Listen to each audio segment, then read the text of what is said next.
अस्पताल बना भूत बंगला, मौत के साए में जी रहे हैं मरीज। जहां सांप और बिच्छू का है ढेर, वहां कैसे रहेंगे मरीज? जब स्वास्थ्य केंद्र की ऐसी हालत हो तो ना जाने मरीजों की कैसी होगी हालत। तो चलिए आपको दिखाते हैं एक अस्पताल की एक अनोखी कहानी। यह कहानी कहीं और की नहीं बल्कि स्मार्ट सिटी कहे जाने वाले भागलपुर बिहार की। वैसे सिटी स्मार्ट है, लेकिन यहाँ अस्पताल कब स्मार्ट होंगे, सदियों से उसी का इंतजार है। आज आपको लेकर चलते हैं भागलपुर के हबीबपुर स्थित एक स्वास्थ्य केंद्र पर। कहानी में आगे जाने से पहले आपको दीदार करवाते हैं इस भूतिया अस्पताल की। तो आपने देखा कितना खूबसूरत है यह भूतिया अस्पताल। जब हम इसकी छत पर निगाहें डालते हैं तो लगता है कि ना जाने कब छत जमीन के फर्श से समा जाए। पूरे भवन में मकड़ियों ने अपना घर बना लिया है तो दीमक ने खिड़की का काम तमाम कर दिया है। नाला में जमे जल जमाव से इतनी अच्छी सुगंध आती है जिससे लोग दूर भागना पसंद करते हैं। यह सब घटना यह बयां करती है कि अब तक कितना खेला हुआ है और कितना खेला होना बाकी है। आप ही जरा सोचिए, क्या आप ऐसे अस्पताल में इलाज करवाना जाना चाहेंगे जहां पर सांप और बिच्छू का राज हो? अस्पताल के डॉक्टर हो या कोई कर्मचारी, सबके अंदर मौत का खौफ बना रहता है। लोग यहाँ इलाज करवाएंगे जहां उन्हें यह भी नहीं पता है कि अगले पल उनके साथ कौन सी घटना घट जाए। अस्पताल में ना तो साफ सफाई है, ना ही बैठने का व्यवस्था। अगर इमरजेंसी पड़ जाए तो ना जाने कहां जाएंगे मरीज। यह सबसे बड़ी समस्या है। आइए आपको सुनवाते हैं क्या कहा यहाँ के लोगों ने। मोहम्मद महमूद कहते हैं कि यह अस्पताल नहीं बल्कि भूत बंगला है। यह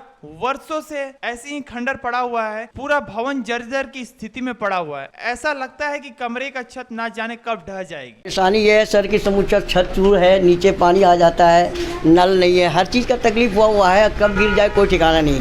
मतलब आप इलाज के लिए आते हैं, हो सकता है इसमें दुर्घटना ही हो। हाँ, बिल्कुल बिल्कुल दुर्घटना हो सकता है। ये सब चरचराता है, फटता है, समझिए ना कि गिरता है। हाँ, गिरता है, चकान चकान गिरता है, साथ हल्के हल्के चकान से भी गिरता है। इस वजह से बहुत परेशानी है। इन लोग पानी पड़ता था, पानी सबसे ज़्यादा पानी पैर में पानी, पैरे में पानी रहता है, समझिए इतना पानी रहता है इसके अंदर घुसा।